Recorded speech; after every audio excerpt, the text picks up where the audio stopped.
Further, let's talk about Cacio e Pepe. That means cheese and pepper.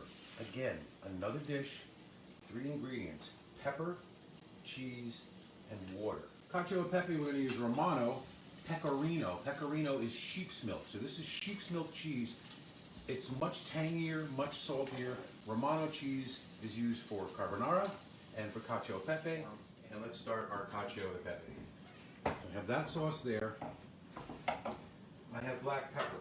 So what I want to do, I want to toast my black pepper to bring out some of the flavor.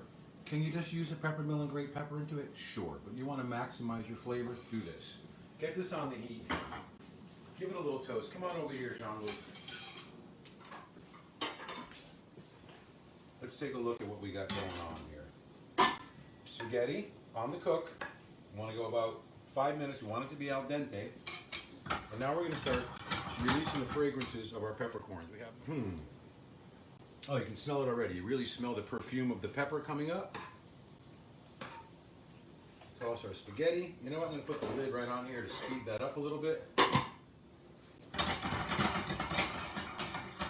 All right, so now that we're releasing the flavor of the pepper by toasting it, and it's looking really good, let's bring it over to the cutting board. I'm going to show you how we're going to crack this pepper.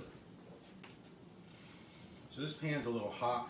I'm going to put it right next to the burner. We're going to use that again in a minute. I have another pan here because I didn't want to use the hot pan and burn you.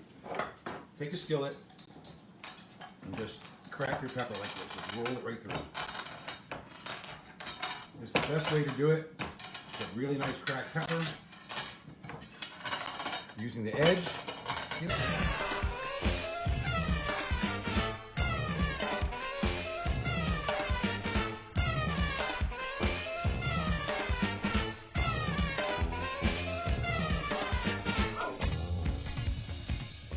All right, so this is done. Let me grab my dough scraper here.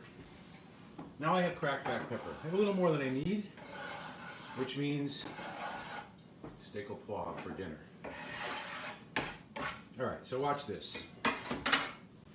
Into this little pan we go, putting about heaping tablespoon. And then we'll take a little bit of our cooking pasta water, put it on that black pepper. This is the base of our sauce. The only other ingredient this is going to get is going to be cheese. All right, here's what I'm going to do. My cacio e pepe, I'm going to take some of this al dente spaghetti and I put it right in the water that the pepper's in and let it give it a little bit of a cook. All right, that's going to finish cooking right in there. It's to the tooth. You know, al dente pasta means to the tooth, not al dente. It's nothing to do with the inferno.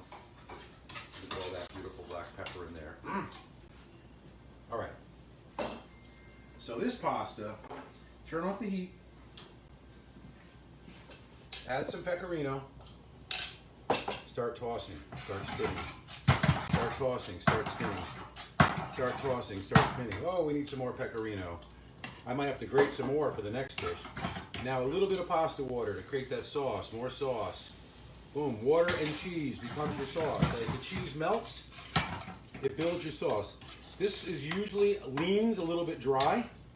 That's okay. Let me sneak over here. I'll go back to your table. We're going to take this, twist it up. Nice, nice, nice cacio e pepe. Romano cheese, black pepper, water. 3 ingredients. Can you make that? I bet you could. There you go. So let's stay together, stay positive, stay healthy, and cook clean, simple food. Let's look at this. Straighten this dish out first a little bit. Fettuccine Alfredo, cacio e pepe, spaghetti carbonara, bacon, egg, cheese, water, black pepper, cheese, water, butter, cheese, water. That's all you need to make these ingredients, these dishes. 3 ingredients each. I'm going to be eating these pastas and going to sleep, but you have a great day, and thanks so much for watching.